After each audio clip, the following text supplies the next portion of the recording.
अद्भुत, अविस्मरणीय, अलौकिक, अनन्य, अघटित। आस्था की डुबकियों का ऐसा संसार दुर्लभ ही नहीं, असंभव है। और उस असंभव को संभव किया प्रयागराज महाकुंभ ने। कुंभ अपने आप में कई बातों के लिए याद किया जाएगा। हमारे साथ बहुत सारे श्रद्धालु हैं। बहुत अच्छे से हम लोग भागलपुर से आए। बढ़िया, बहुत बढ़िया। भागलपुर बिहार से बहुत एकदम ही बढ़िया मैडम, थैंक यू। बहुत मजा आया। जी का जो बंदोबस्त है ना बहुत बढ़िया है। हाँ, वहीं से कोई दिक्कत नहीं हुई है। कुछ दिक्कत नहीं। आस्था के इस सबसे बड़े संसार में रिकॉर्ड पर रिकॉर्ड टूट गए और नए कीर्तिमानों ने आकाश बुलंद किया। 13 जनवरी से शुरू हुए महाकुंभ में हर दिन औसतन 1.5 करोड़ आस्थावान सनातनियों ने संगम में डुबकी लगाई। अब तक 66 करोड़ से ज्यादा, यानी अमेरिका की कुल आबादी से 2 गुने, पाकिस्तान की आबादी से 2.5 गुने और समूचे यूरोप के 44 देशों की 88% आबादी के बराबर श्रद्धालुओं ने डुबकी लगाई। महाकुंभ में भक्तों पर पुष्प वर्षा हुई तो समूचा महाकुंभ आस्था और फूलों की खुशबू से महक उठा। इस वक्त ये जो हेलीकॉप्टर है संगम नोस पर पुष्प वर्षा कर रहा है। आप देख सकते हैं कि लगातार जो संगम नोस का इलाका है, जहां पर ये देखिए कि किस तरीके से गुलाब के फूलों की जो पंखुड़ियां हैं उन्हें श्रद्धालुओं पर उन वर्षा की जा रही है। महाकुंभ के 45वें और अंतिम दिन की भी तैयारियों और भक्तों के उत्साह को देखकर तो ऐसा लगा मानो ये समापन नहीं, आगाज हो। की भीड़ है वो कम होने के बजाय और बढ़ती जा रही है और लोगों का जो सैलाब है वो संगम के आसपास के इलाके में, पूरे महाकुंभ क्षेत्र में और भी बढ़ता चला जा रहा है। तो निश्चित तौर पर आज आनंद का दिन है, उल्लास का दिन है, मिलन का दिन है, लेकिन साथ ही साथ महाकुंभ के समापन की भावुकता भी है। दिल रखने की जगह नहीं दिख रही थी, लेकिन लोगों के उत्साह और आस्था में कहीं रत्ती भर भी कमी नजर नहीं आई।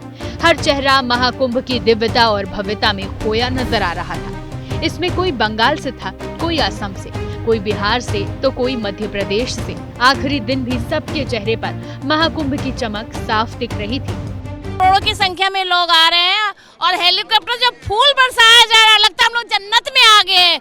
मगर ऐसा अद्भुत जैसा नजारा मैंने कभी नहीं देखा। कुंभ में प्रशासन का व्यवस्था काबिले तारीफ है।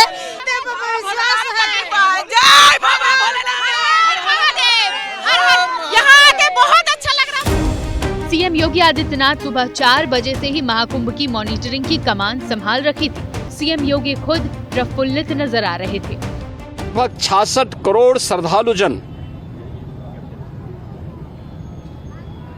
माँ गंगा, माँ यमुना और माँ सरस्वती की इस त्रिवेणी में पावन डुबकी लगा करके राष्ट्रीय एकात्मता का एक नया संदेश पूरे देशवासियों को दे रहे हैं। पहले से बेहतर चाक चौबंद व्यवस्था, पहले से कहीं ज्यादा चौकन्ने, 50,000 से ज्यादा सुरक्षा कर्मी। क्राउड मैनेजमेंट के तहत स्नान में श्रद्धालुओं की सुविधा के लिए हर रूट, हर मार्ग से आने वाले श्रद्धालुओं के लिए अलग अलग घाटों का इंतजाम किया गया। अगर आप देखेंगे सुरक्षा के किस तरह से इंतजामात यहाँ पर किए गए हैं, आप देखें ये सब लोग सीआरपीएफ के ये जवान हैं और लेकिन यहाँ पर बहुत ज्यादा लोगों को मैनेज करने की जरूरत नहीं है। लोग खुद ही अपने अंदर अनुशासन लेकर आगे की ओर बढ़ते हुए चले जा रहे हैं और ये पूरा का पूरा इलाका संगम नोस की तरफ जाता है। इस इंतजाम में परेशानियां लाख आई हो, लेकिन अधिकारी भी इसे अपने जीवन की बड़ी उपलब्धि मान रहे हैं। अंतिम व्यक्ति के जाने तक वहाँ सुरक्षा देंगे। ऐसे अवसर सभी लोगों को नहीं मिलते। कहूँगा कि मेरे लिए तो ये न भूलने वाली बात है और इस चीज़ को मैं हमेशा अपने स्मृति में समेट के रखूँगा। नतीजा, भयंकर भीड़ के बावजूद अंतिम दिन भी आस्थावान सैलाब हर्षोल्लास और जय घोष में डूबा नजर आया। ऐसी अनुभूति है जिसके लिए मेरे पास कोई शब्द ही नहीं है। Really amazing. और इतना दूर से आने के बाद भी लगता है सारा थकान मिट गया। इतना सुंदर व्यवस्था है। वही पहले देख रहा था जो बहुत भीड़ भाट्टा है, डर लग रहा था, बहुत ही अच्छा लग रहा है। उसी भीड़ में एबीपी न्यूज को लवली भीम सिंह मिले, जो महिला और पुरुष दोनों की आवाज में शिव के भजन गाने में माहिर हैं। ध्यान चरणों में उनके रखूंगी, हो मैं तो भोले की जोगन बनूंगी, हो मैं तो शिव का पुजारी बनूंगा, ध्यान चरणों में शिव के रखूंगा।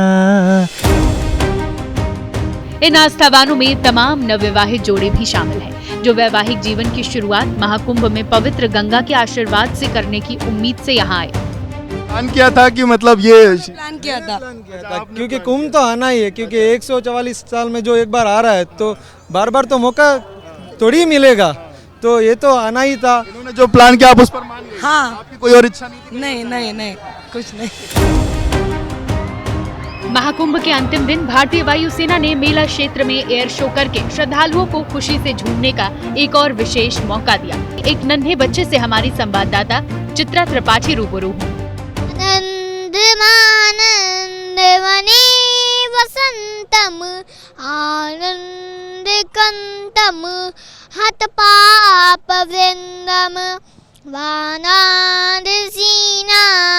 मम नाथ नाथम श्री वैश्यनाथम शरणं प्रपद्ये। इतना बड़ा आयोजन जिसमें उम्मीद से कहीं ज्यादा श्रद्धालु न सिर्फ पहुंचे बल्कि महाकुंभ के महाआयोजन की तारीफ करते नहीं थके। दूसरे रिकॉर्ड की तरह ये भी अपने आप में एक ऐसा रिकॉर्ड है जो दिखाई तो नहीं देता लेकिन जनता के दिलो दिमाग पर लंबे समय तक अंकित रहने वाला है।